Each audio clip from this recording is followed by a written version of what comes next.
Chapter 6 of the Science of Being Great by Wallace D. Wattles. Recording is in the public domain. The Social Point of View. Without faith, it is impossible to please God, and without faith, it is impossible for you to become great. The distinguishing characteristics of all really great men and women is an unwavering faith. We see this in Lincoln during the dark days of the war. We see it in Washington at Valley Forge. We see it in Livingstone, the crippled missionary, threading the mazes of the dark continent, his soul aflame with the determination to let in the light upon the accursed slave trade which his soul abhorred. We see it in Luther and in Francis Willard, in every man and woman who has attained a place on the muster roll of the great ones of the world. Faith, not a faith in oneself or in one's own powers, but faith in principle, in the something great which upholds right, and which may be relied upon to give us the victory in due time. Without this faith, it is not possible for any one to rise to real greatness. The man who has no faith in principle will always be a small man. Whether you have this faith or not depends upon your point of view. You must learn to see the world as being produced by evolution, as a something that is evolving and becoming, not as a finished work. Millions of years ago God worked with very low and crude forms of life, low and crude, yet each perfect after its kind. Higher and more complex organisms, animal and vegetable, appeared through the successive ages. The earth passed through stage after stage in its unfolding, each stage perfect in itself, and to be succeeded by a higher one. What I wish you to note is that the so-called lower organisms are as perfect after their kind as the higher ones; that the world in the Eocene period was perfect for that period. It was perfect, but God's work was not finished. This is true of the world today. Physically, socially, and industrially, it is all good, and it is all perfect. It is not complete anywhere or in any part, but so far as the handiwork of God has gone, it is perfect. This must be your point of view, that the world and all it contains is perfect, though not completed. All's right with the world. That is the great fact. There is nothing wrong with anything. There is nothing wrong with anybody. All the facts of life you must contemplate from this standpoint. There is nothing wrong with nature. Nature is a great advancing presence working beneficently for the happiness of all. All things in nature are good.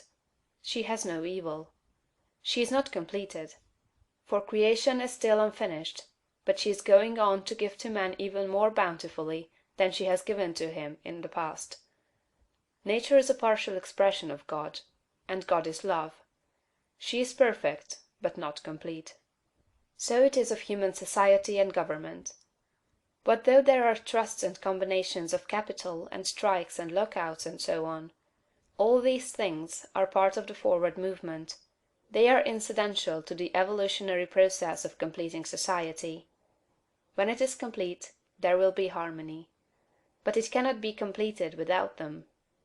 J.P. Morgan is as necessary to the coming social order as the strange animals of the age of reptiles were to the life of the succeeding period, and just as these animals were perfect after their kind, so Morgan is perfect after his kind.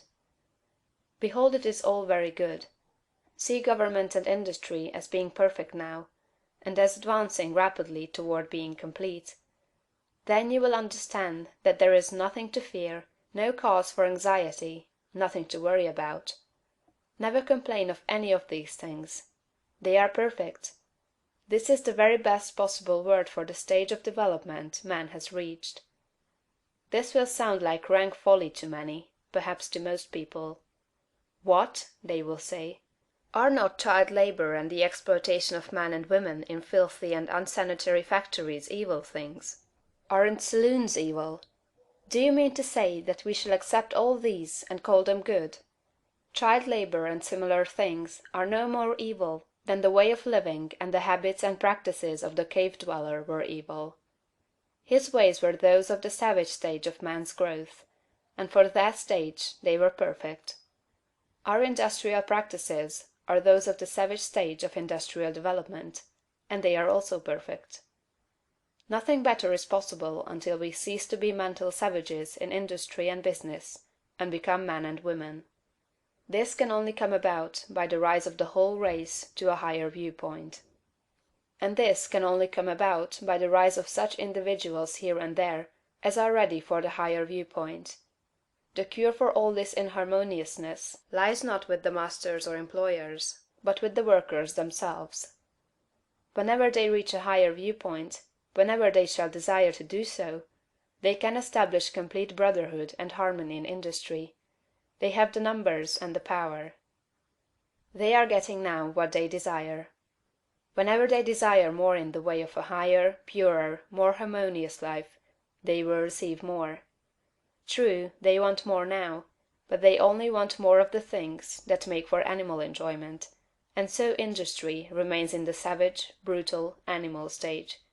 When the workers begin to rise to the mental plane of living, and ask for more of the things that make for the life of the mind and soul, industry will at once be raised above the plane of savagery and brutality.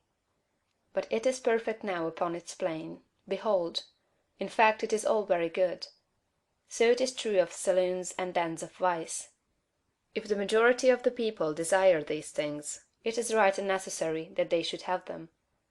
When the majority desires a world without such discords, they will create such a world. So long as men and women are on the plane of bestial thought, so long the social order will be in part disorder, and will show bestial manifestations. The people make society what it is, and as the people rise above the bestial thought, society will rise above the beastly in its manifestations. But a society which thinks in a bestial way must have saloons and dives. It is perfect after its kind, as the world was in the Eocene period, and very good. All this does not prevent you from working for better things. You can work to complete an unfinished society, instead of to renovate a decaying one. And you can work with a better heart and a more hopeful spirit. It will make an immense difference with your faith and spirit whether you look upon civilization as a good thing that is becoming better, or as a bad and evil thing that is decaying. One viewpoint gives you an advancing and expanding mind, and the other gives you a descending and decreasing mind. One viewpoint will make you grow greater, and the other will inevitably cause you to grow smaller. One will enable you to work for the eternal things, to do large works in a great way toward the completing of all that is incomplete and inharmonious; and the other will make you a mere patchwork reformer, working almost without hope to save a few lost souls from what you will grow to consider a lost and doomed world. So you see it makes a vast difference to you, this matter of the social viewpoint. All's right with the world. Nothing can possibly be wrong but my personal attitude, and I will make that right. I will see the facts of nature and all the events, circumstances, and conditions of society, politics, government, and industry from the highest viewpoint. It is all perfect, though incomplete. It is all the handiwork of God. Behold, it is all very good.